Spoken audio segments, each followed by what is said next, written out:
So, tip number one, when you don't want to be disturbed by other people on the beach, get a police dog vest. Here we are at Newgate Believe Beach. me, nobody comes near you. You have the whole beach to yourself to play with your dogs.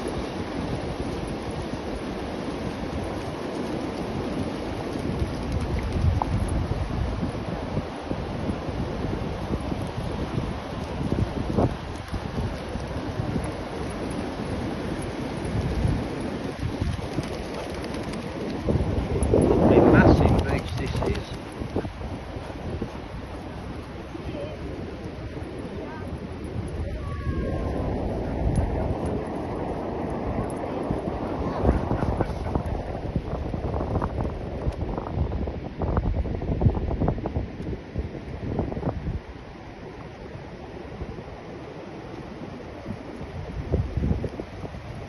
I know from here that looks like a brick wall.